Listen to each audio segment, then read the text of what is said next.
Hello, bienvenue sur ma chaîne. Je suis très contente, comme d'habitude, de te retrouver pour cette nouvelle vidéo.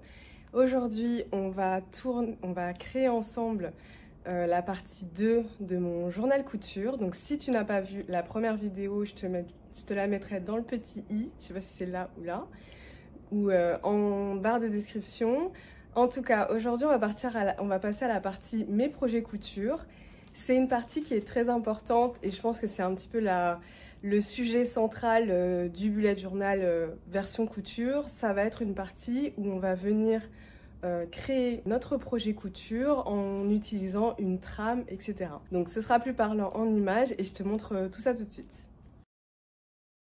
Pour commencer, je voulais te partager ces titres que j'ai réalisés quelques jours avant. En fait, là, ce que tu peux voir, c'est que je repasse tout au feutre parce qu'avec la lumière du jour, mon feutre s'est complètement effacé.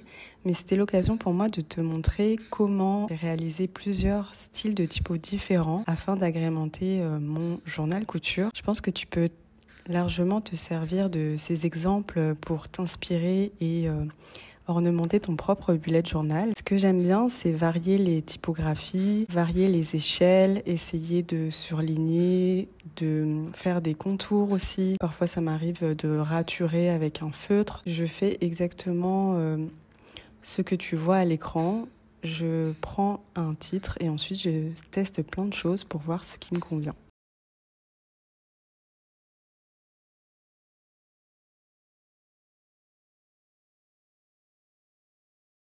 Quand je démarre un projet couture, j'ai toujours envie de commencer par un mood board. Je pense que c'est un bon moyen de rassembler ses idées et de voir un petit peu ce qu'on a envie de faire. Sur cette première page, qui est en fait une double page, je suis venue à gauche coller toutes mes inspirations. Et à droite, je suis venue couper ma page en forme d'ondulation pour pouvoir y mettre en fait juste derrière mes croquis et avoir cet effet de double page où à la fois on peut voir les illustrations et le mood board en même temps. Je trouvais ça sympa d'avoir ce parallèle-là et je trouve que ça en même temps c'est très utile pour la suite. Quand je cherche des idées, j'aime bien uniquement me concentrer sur le vêtement et ne pas dessiner de silhouette pour ne pas me perdre. Je vais vraiment me concentrer sur les détails qui m'intéressent dans mon projet couture et je vais essayer de les illustrer au maximum avec des petits croquis. Donc là, on peut voir que mon inspiration était très romantique, assez vaporeuse et j'avais principalement envie d'intégrer des smokes. Je vous montre encore une fois comment on peut réinterpréter de différentes manières une typographie pour les titres. Donc là, c'était pour la robe lilas. J'ai voulu créer toute une petite identité graphique qui peut te servir à décorer tout ton bullet journal ou simplement la partie projet qui t'intéresse. Moi, j'aime bien réfléchir un petit peu en amont à ce que je vais faire. Ensuite, pouvoir sélectionner ce qui m'intéresse et l'incorporer dans mon bullet journal.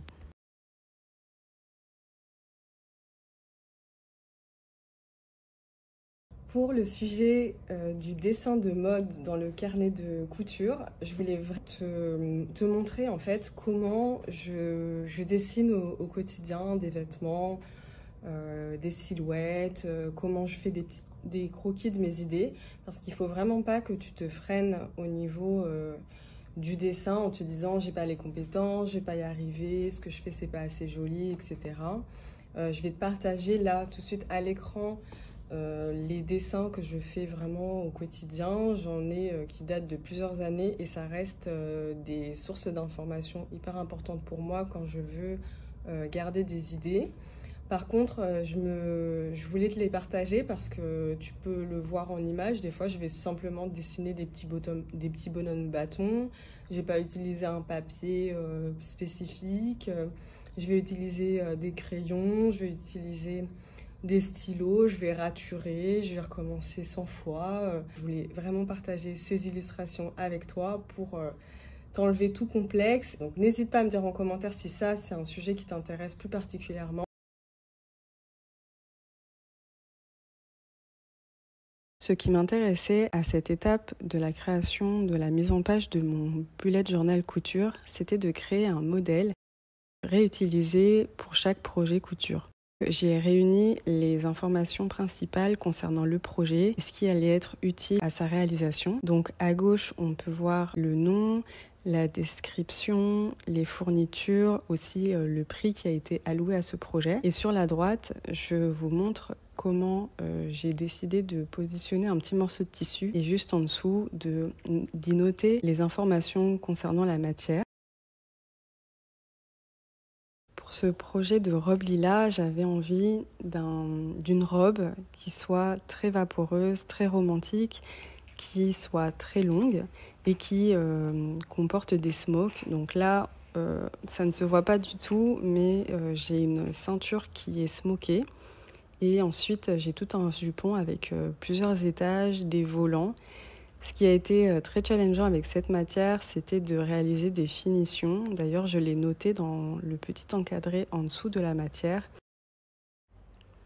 Sur cette page, j'ai voulu faire un focus sur le point technique qui est les smokes. J'ai réalisé quelques petites illustrations pour décorer et aussi pour illustrer la technique pas à pas. J'ai pris quelques notes et je trouvais ça vraiment bien de garder en mémoire la technique afin de pouvoir la reproduire plus facilement la prochaine fois. Pour finir, sur la page de droite, je suis venue dessiner un encadré plan de coupe qui me servira à conserver les informations concernant le placement des pièces. Tu peux aussi ajouter 2 pages supplémentaires qui sont la nomenclature et la gamme de montage. C'est la fin de cette vidéo, je te remercie de l'avoir regardée. J'espère que tu as pu trouver quelques inspirations pour ton bullet journal couture. N'hésite pas à mettre ton avis en commentaire et aussi ton ressenti et ce que tu aimerais que je partage la prochaine fois. Donc sur ce, je te dis à bientôt.